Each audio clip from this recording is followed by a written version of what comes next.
Almost all of you. Oh, wow. Shout out, let's see, where we from? Yeah.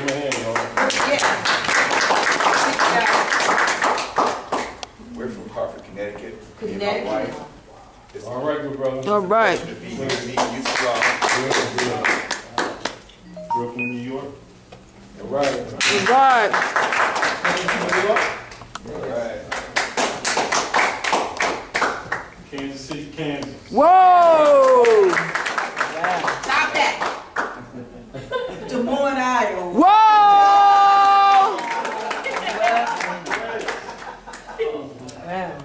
Newcastle, Delaware. Oh. My way up to New Jersey. No. Okay, we're about, let's see.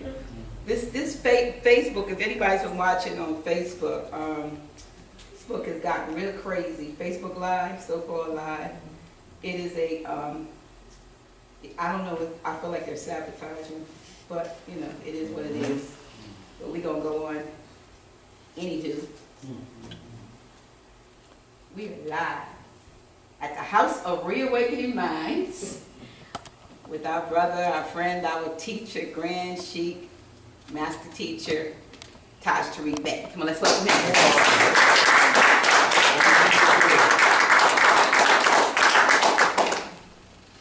One of the things I wanted to share with everyone, and this is one of our favorites. Get the mic.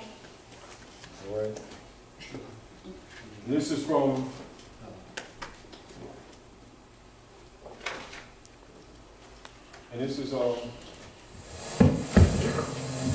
Okay. and this is from the Mysteries of the Secret Brotherhood of the East. And these are higher degrees of Gnostic philosophies, as well as what many people know as the other part of the Circle 7. Keep in mind, all priests have this information, but the chapter will be self-explanatory as to why. Yes. Yeah, the chapter will be self-explanatory why the priesthood are reluctant for the common people to have availability of this literature. And this is interesting because this involves a lot of our conversations in development and trying to help people. And this is from the Secret Brotherhood of the East, Chapter 8. The Council of the Seven of the World. Can you hear me? Everyone can hear me? All right. In every age, since time began, but 7 sages lived. At first of every age, these sages meet to note the course of nations, people, tribes, and tongues. To note how far toward justice and love the race has gone. To formulate the code of law, religious postulates, and plans of rule best suited to the coming age. An age had passed, and lo, another age had come. The sages must convene. Now, Alexandria was the center of the world's best thought, and here in Philo's home, the sages met. From China came Menstead, from India Vidyapati came, from Persia Caspar came, and from Assyria Ashbina came, from Greece Apollo came. Methana was the Egyptian sage, and Philo was the chief of Hebrew thought. The time was due.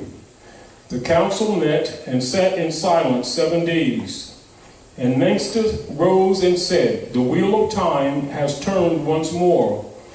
The race is on a higher plane of thought.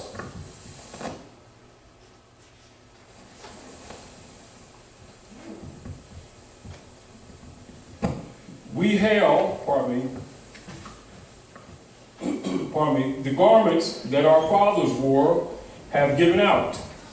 The cherubim have woven a celestial cloth, have placed it in our hands, and we will make for men new garbs. The sons of men are looking up for greater light. No longer do they care for gods hewn out of wood. They seek for Allah not made with hands. They see the beams of the coming days and yet comprehend them not. The time is ripe, and we must fashion well these garments for the race. And let us make for men new garbs of justice, mercy, and love, that they may hide their nakedness when shines the light of the coming days. And Vidyapati said, our priests have all gone mad. They saw a demon in the wilds, and at him cast their lamps. And they are broken up, and not a gleam of light has any priest for men. The night is dark, the heart of India calls for light. The priesthood cannot be reformed, it is already dead. Islam. Its greatest needs are graves and funeral chants. The New Age calls for liberty, the kind that makes each man a priest, enables him to go alone and lay his offerings on the shrine of Allah. And Casper said, in Persia people walk in fear. They do the good for fear to do the wrong. The devil is the greatest power in our land, and though a myth, he dandles on his knees both youth and age. Our land is dark, and evil prospers in the dark. Fear rides on every passing breeze and lurks in every form of life. The fear of evil is a myth, is an illusion and a snare, but it will live until some mighty power shall come to raise the ethers to the plane of light. When this shall come to pass, the Magian land will glory in the light, and the soul of Persia calls for light. Islam. That's one of the great Gnostic passages that the priesthood try to hide from the people, because they don't know that the priesthood has been the problem. And this is one of the reasons why the evils on the planet have ingrained themselves so deeply, because they've actually been guided by the priesthood themselves. The ones who have been least suspected has been actually in partnership with the lower light. And this is why people from no matter what so-called religion they claim, all they see is misery, broken families, jail, drugs, IRS taking their stuff, and the corporate states stealing people's properties and stealing their estates, stealing their pension funds and doing everything else. And the priesthood sitting around talking about salvation and Savior, etc., while they're getting a 501c3 kickback in the back door to keep the mystery system going, which they know they have been misguiding the people. However,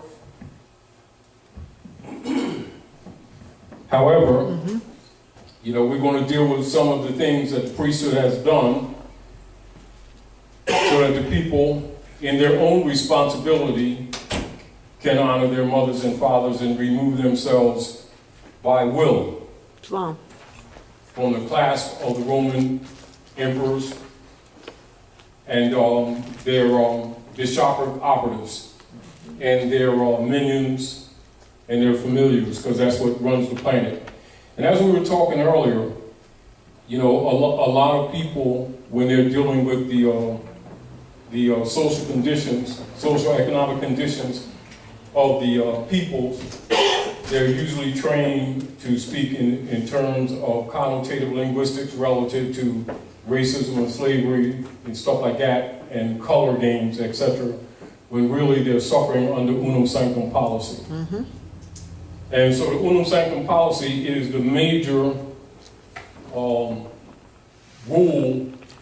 bulla, from which all European, Roman, colonial operatives enforce their so-called policies. Right on down to the gangs of New York that was formulated in New York that are now called policemen, that actually have a secret agreement with the United States Corporation Company that was bankrupted in France to overthrow the Republic. And so when people have a misunderstanding on the operations of these different people in our communities, they need to know why. And it doesn't mean that everyone who's a member of the police are necessarily going into those orders for that purpose, but that's what the order was set up for. So the gangs of New York is actually Europeans who agreed to be vigilantes and start dressing up looking official, but their major mission was to dishevel, create disorder, and dismantle civility in targeted neighborhoods. And of course you see it every day, but people get confused because their miseducation is based in the idea, which is false, that these people are empowered to enforce constitutional law for protecting the people. They are not. They are put in position to protect the interests of the United States Service Corporation and members of the Roman Curia. They are literally Roman soldiers. And this is why you see some of the untoward things that they do, and then you see no recompense. Or you see whenever they need organs, they'll target some young male or young sister and murder them on the street, steal their organs, and you see no justice, and people get confused when they see things like that because in their imagination they think those people are law officers. They are not. They're enforcers of unum sanctum policy. And it's unfortunate, but it's a truth and a reality. And however, it must be understood that that for maintaining colonial operations, certain moral and ethical principles must be thrown out the door. In other words, it's done for the sake of the empire. So even though certain things are done in an untoward way, they may appear impersonal, but they are impersonal because it's for the empire. And this must be understood. This really must be understood.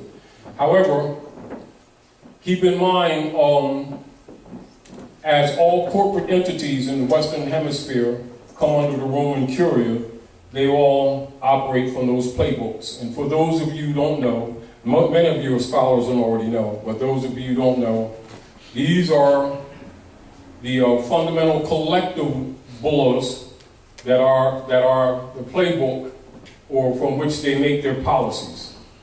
And it's called Unum Sanctum, Dom Diversus, Romanus Pontifex, Inter Caetera Divina, Sisticu V Act of 1666. And from those bullas come what has been traditionally used in the colorable courtrooms to attack our people, and that is called the Doctrine of Discovery.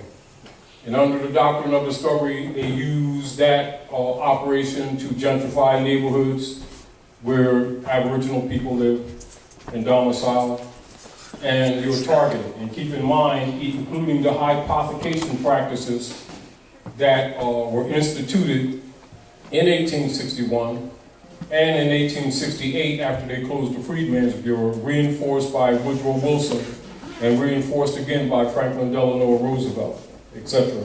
You must understand that all of these policies made by these praetors, who you know as presidents, were actually tied to unum sanctum policy. And it's quite uncomfortable for people who have been miseducated, who really think that these people are operating in your interest and that they just simply don't understand your needs, or they have no idea that you're somebody, that type of thing. Wrong concept.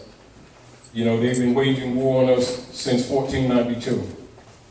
You know, and of course you all know that the Treaty of Peace and Friendship, which Obama brought to your attention when he went to Egypt, is the world's longest running treaty. But of course you know that most of the people here in the North Gate think that human beings are crayons, so they don't know that he was talking to them. You know, so they don't relate to that. However, in law, it makes them incompetent. And so it's quite difficult to liberate people when they don't know their own bloodline. And then from an inheritable point of view, and from a fact of right of law of inheritance of a state, not knowing the nom de guerre were put in place to make the people non-heritable. And this is why a lot of times, even when people begin to have some comprehension of these processes or the theft of the birthright, that is difficult to bring them to a proper concept of mind in order to address these things, because they will mix what is called the connotative linguistics with denotation, and of course be declared incompetent, not knowing that they're being declared incompetent. And so part of what we're talking about is, identity crisis and the nom de guerre. And so I want to share with you a little bit of lesson book 1. And some of you have it, but some of you don't. But I'm going to read from it anyway.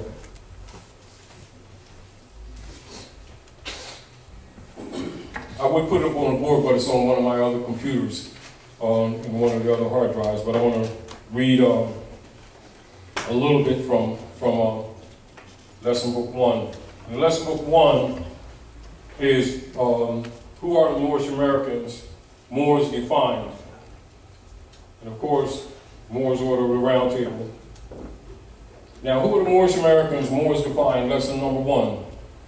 In this modern era of technology, enlightenment, and split-second communications, there still exists a large body of people who think the nations of the earth are identified by shades and colors. False. The nations of the earth are identified by pedigree and nationality, not by colors. In spite of the religiously taught specter of the existence of a light-skinned black nation or a dark-skinned white nation, it is all a lie. Ignorance is a cultivated business for both usury and oppression. In the United States society, USA, many trusted people are agents to this vulture. The benefactors of mass ignorance dread the exposure of this information because it exposes their true motives and hinders their license to usury. Nevertheless, truth must be told to clear the mind, thus lesson number 1, Moors defined.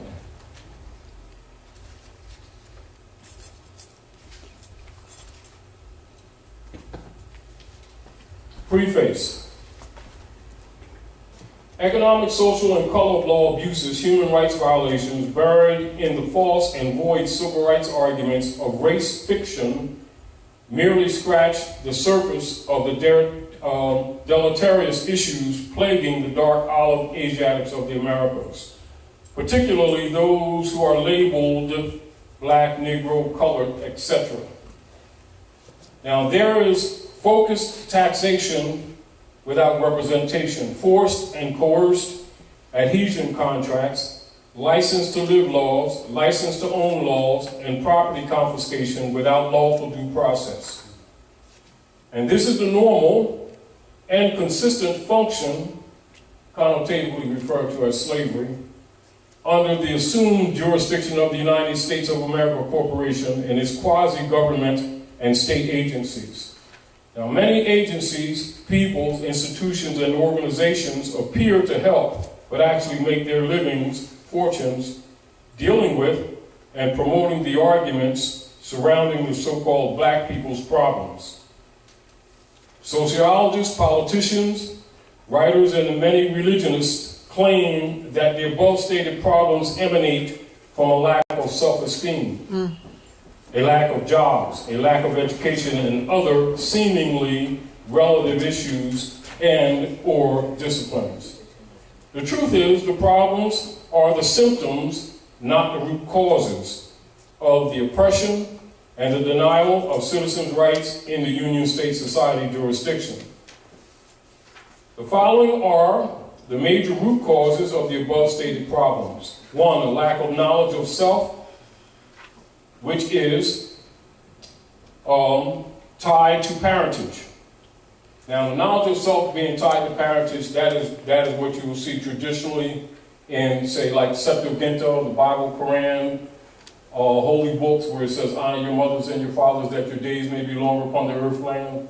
So you're tied to your ancient mothers and fathers, and the knowledge of it is how, in civil law, inheritances are passed from one generation to another. And it has always been that way on the earth planet. And a failure to honor your mothers and fathers-in-law makes you non-descendable.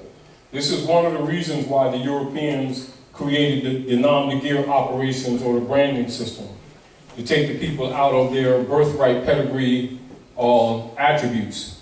And by doing that, when our people started agreeing to be Negro, black, and colored, etc., they didn't know that it actually made them non-descendable.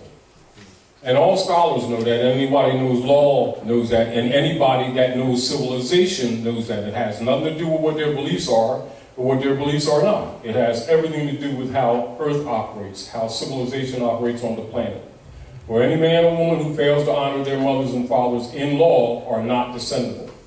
So this must be understood that the branding system set up by Rome was not accidental. It was not just a nasty idea that they thought of doing or practicing. It had legal and lawful applications and functions purposefully. And this is also why, even after removal of the attributes and names of the forefathers of the ancient Canaanite Moabites, modernly called Al-Moroccans, means descendants of Moroccans, corruptedly is called Americans, in short they're called Moors. And these are the people who have hair like lamb's wool, skin like burnished brass, who think that human beings are crayons. and so that's an unfortunate situation, not knowing that that is connotative linguistics that was introduced to them. It's not a natural part of civilization or culture. However, their willingness to adopt these nom de guerre has actually taken them off the platform of international law protections, which is why it was done, of course. The interesting thing is that all scholars already know this, and the more interesting thing is that it's knowable even by children. All you got to do is take them to a basic, decent dictionary that has etymology in it, and a child can see it, a third grader can see it.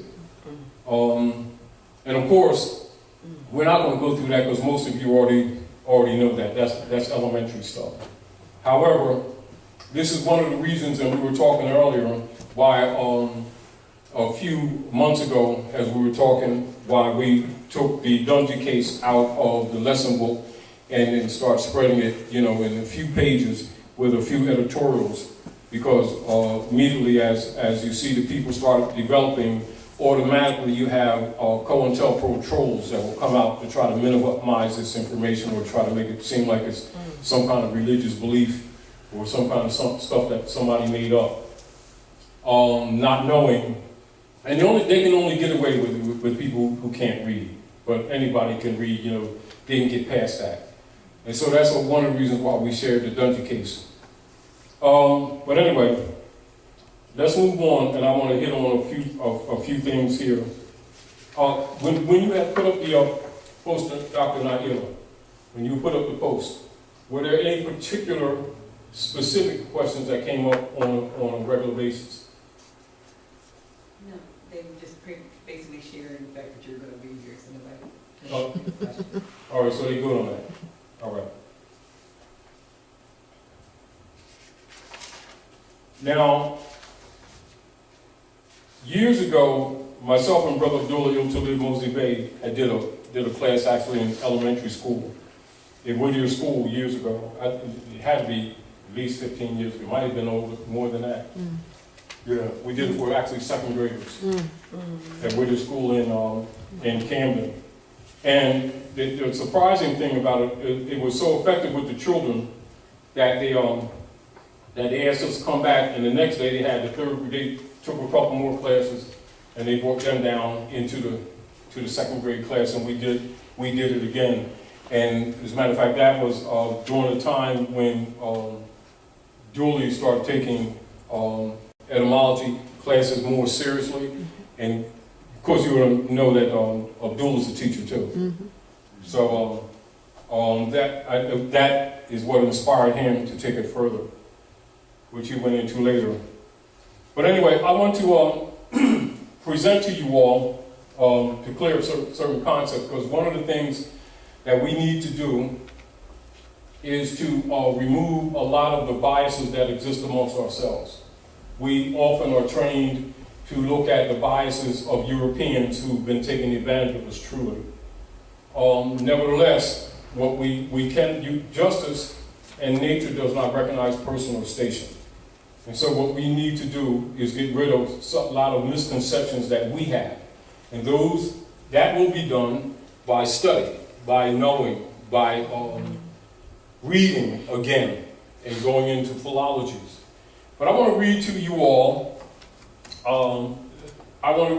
all, something, and I want to see what your response is, and then I will return to you in response to how you respond to this. This is a charter and object of an order. And I want to read it to you, and I want you all to interplay with me. I want you to interplay with me. Can you give them the mic for anyone who wants to speak? Whoever has the mic. And then we're going to go into this, but I want you to recognize that that in spite of the fact that we're under occupation, it doesn't mean that everything that the European says is wrong, and it doesn't mean that everything that an Asiatic says is right. So you must know principles, you must know justice. If you want justice, you yourself must be just. And so keep in mind while we're in the struggle to solve these problems with our people that we must not lean out of passion into the dark side, because nature does not recognize that. She recognizes only merit. You keep that in mind. And I know it's frustrating because Rome has been doing quite some terrible things to us. But you must understand that Rome was in our servitude first. It's just that so many generations have passed that we forgot our bloodline and forgot our history. And because we've been injured so much, in current life, in current form, that we forget that we are who our forefathers were, without doubt or contradiction. Islam. And from generation to generation, those responsibilities still lay, because nature commands it that way. Are we clear? Islam. And so this is why when the hand of reconciliation is passed, or when the resurrection of the people is come, that you must come with a pure heart. And it's rough, yes, I know it is. But you still got to come with a pure heart. You mean that's why Dwali said to us, we need to know our higher self and our lower selves. But keep in mind, I'm going to read to you a fundamental charter and objects of the order. And I want to see where you object to this. All right?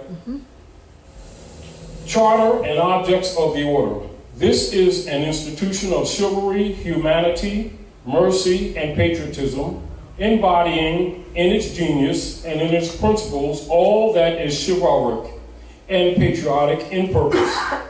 Its peculiar objects being, first, to protect the weak, the innocent, and the defenseless from the indignities, wrongs, and outrages of the lawless, the violent, and the brutal, to relieve the injured and oppressed, to succor the suffering and unfortunate, and especially the widows and orphans of Confederate soldiers.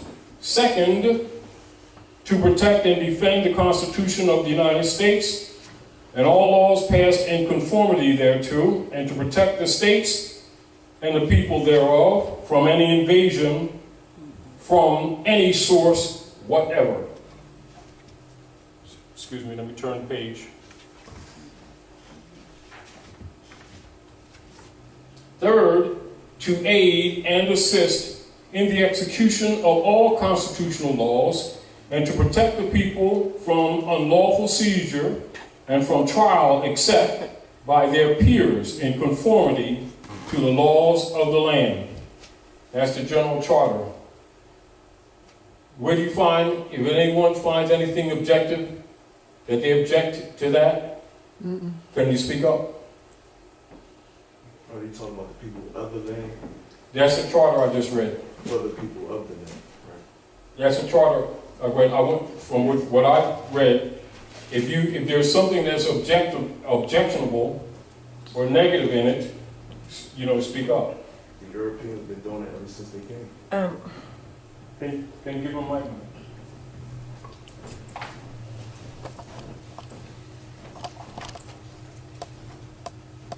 The settlers,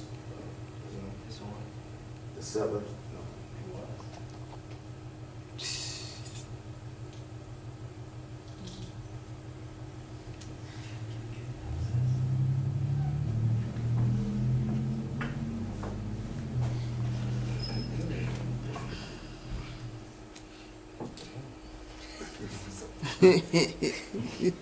Anyway, so I'm gonna say this to you so that you're aware.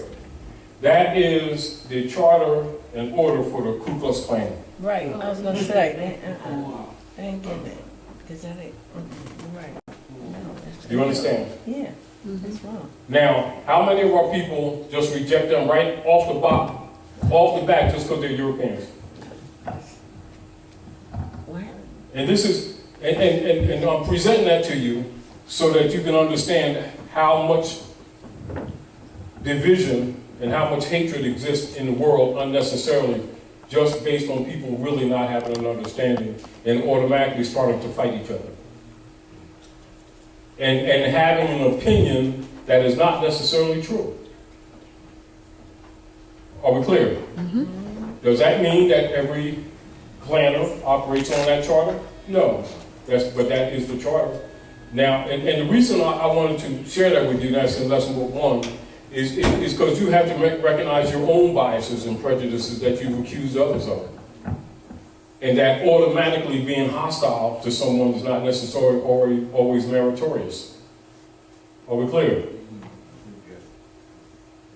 Now, and then, of course, a lot of the problems that exist in North America is because the European, by burying the true history, has also taken responsibility for some parts or aspects of slavery that actually have not his origin.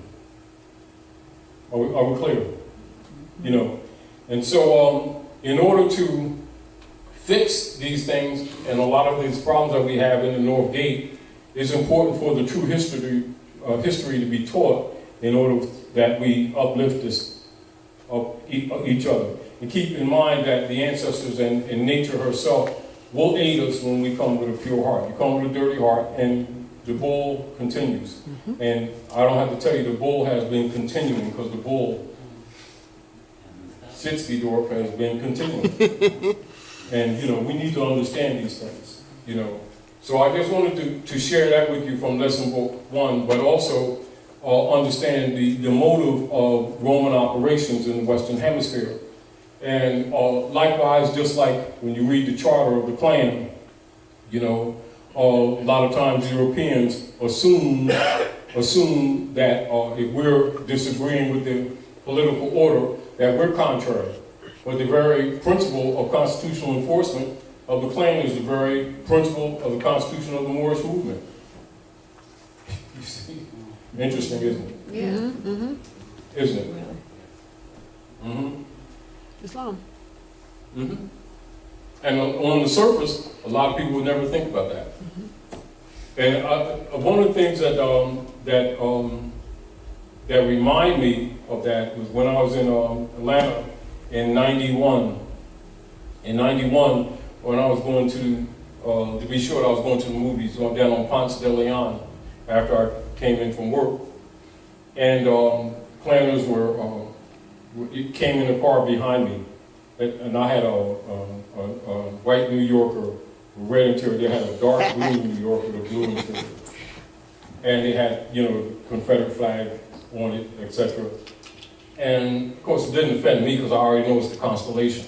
Islam. If you understand what I'm Islam. saying. People who don't understand the history take offense to it, not knowing it belongs to them too. Mm-hmm. Do you understand? Because they don't know their own history. You know, and this is where that white and black thing, which is a code system, come in and it actually creates unnecessary division. At any rate, when I was going up that movie, what was it? Living Large was playing at the time, something like that. Mm. And I was going up the step. They came in behind me, was 2 men and a woman. And they walked past me real fast, and they went up on the step. It was steps about sort of like that platform, with no more than that at the doors in the back, because you had to go in the back of the mall to go into the movie. So anyway, they stopped at the door, and immediately I'm going into military mentally, waiting for the Negro Acts type thing. you know, it's like my own bias, whatever.